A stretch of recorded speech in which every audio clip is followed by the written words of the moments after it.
You'll often see streamers like Shroud simply slamming their FOV to the max. In Battlefield 6, that's 120, while the default is only 90. But is that really optimal? That gap completely changes how the game feels in regards to your aim, recoil, hipfire, and even what weapon builds make sense. On the surface, the pros and cons of field of view are often generalized to higher field of view providing more information, but making targets smaller, and lower field of view reducing your information but making targets larger. While that's technically correct, the gameplay implications tell a very different story. And just before I get into exactly what that is, let's quickly check the FOV of some very talented players. Shroud is playing on 120, Stode 112, Enders 110, Symphony 120, Silk 116, Lord Baronox 120, and a special entry from Relar from Battlefield 5 played on 106.5. So while you'll find 120 to be a very common value, there are all sorts of other numbers if you care to look around.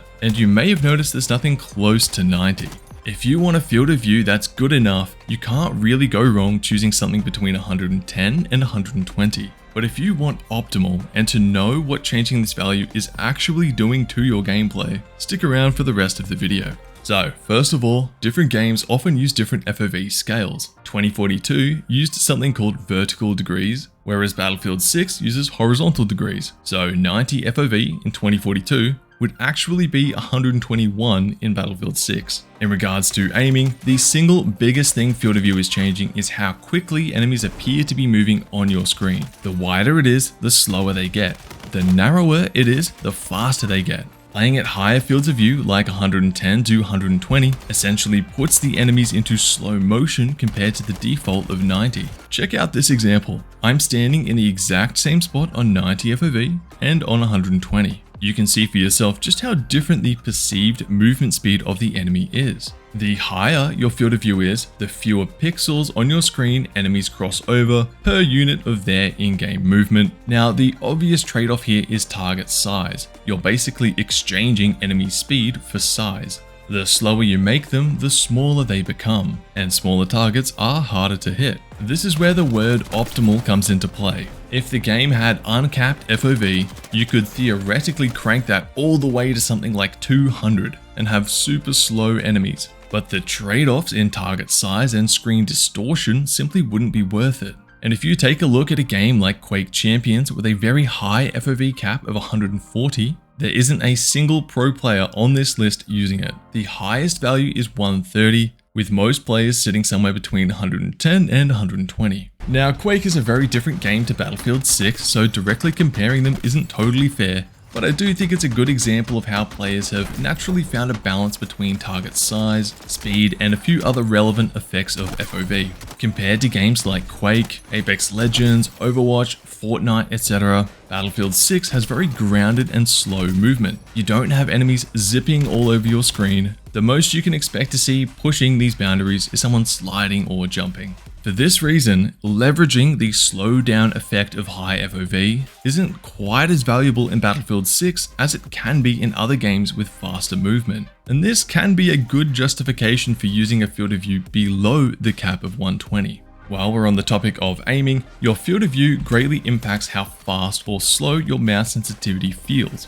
Let's say you play on the default sense of 20 on 800 mouse DPI, so 31 centimeters per 360. That exact same sensitivity will feel much faster on 90 FOV and much slower on 120 FOV. You can jump into the firing range and test this for yourself. My favorite way to show it off is to choose a certain point away from a target and repeatedly and quickly flick over to it until it's consistent. Then change your field of view and immediately try it again. If you go from low to high, you'll suddenly start under aiming. And if you go from high to low, you'll suddenly over aim. If you do try this, be sure to flick quickly. If you move too slowly, you'll interpolate the movement and make adjustments to compensate, which defeats the purpose. Right, so why is this happening and what does it mean for our gameplay? Well, the higher your field of view is, the slower the scene moves on your screen per degree of your crosshair rotation. And the lower your field of view is, the faster that scene moves around. Once again, it's a change in perception. When the scene is moving slower, our mouse sensitivity feels slower. A simple way to think of mouse sensitivity is that as it gets slower, it becomes easier to aim at things closer to your crosshair and harder to aim at things further away. And the opposite is true for higher sensitivity. It makes aiming at things close to your crosshair more difficult, but aiming at things away from it more easy. Much like with FOV, there's a balance. You can't just keep lowering it for infinite precision gains as the drawbacks are too severe. But what playing on a higher FOV does for us is to essentially push those drawbacks further away. The main drawback being the fact that we need to physically move our mouse around to aim. If our sensitivity gets too low, that becomes restrictive. So if we go back to our Battlefield 6 default settings, 31cm per 360 example, playing on high FOV makes that 31cm feel comparatively slower and therefore more precise than if you were playing on low field of view. So you get to leverage the aim gains that come with slower sensitivities without as much of the real life drawbacks. To make 31cm on 90 field of view feel the same as it does on 120, I'd need to change my sensitivity to something like 45cm, which requires a lot more real-life mouse movement and therefore is pushing further into those real-life mechanical drawbacks. At this point, we've covered two very impactful and very important benefits that make aiming on higher field of view much easier. And I think it's worth bringing up the target size counterpoint again. The trade-off for slower enemies and a more precise feeling mouse sensitivity is smaller targets. Now that is definitely a drawback, but ultimately we just have to compare the magnitude of the benefits. In my opinion, target speed and precise mouse sensitivity greatly outweigh the benefits of a proportionally larger target. You don't see people playing on 85 field of view to maximize target size because the drawbacks are too detrimental. And for the same reason, if the field of view was uncapped, you would not see people playing on 200 field of view to maximize its benefits. You're looking for a sweet spot that best balances out the pros and cons for you. Higher field of view also makes visual recoil less impactful. So that's how your screen shakes with each shot fired, and it also makes recoil easier to control. Piggybacking off of the aiming stuff we just covered, this is easily explained by the recoil shifting your scene around a comparatively smaller amount because there's more information packed into it. So low FOV makes recoil more noticeable and harder to control, while high FOV makes it less noticeable and easier to control.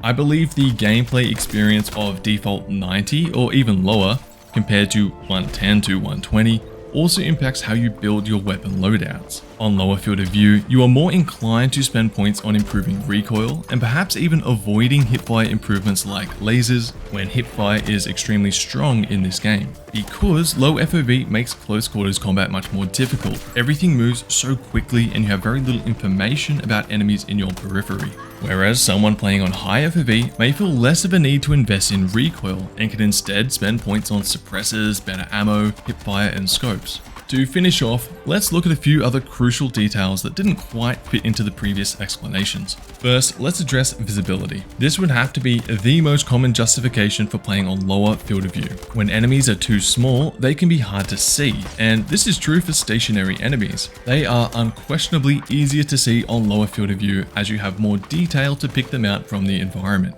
What it doesn't do better is to spot moving enemies, which in all fairness is what most enemies are doing most of the time. The reason being that a very strong and common strategy for finding enemies is to stop moving your screen, or at least stop moving your mouse for periods of time so your scene stays still or close to it. So moving enemies pop out against the static environment. The lower your FOV is, the more you have to move your screen around to gather information, and the more you move your screen around, the harder it is to spot moving enemies. And the final point to address is making higher FOV actually work for you.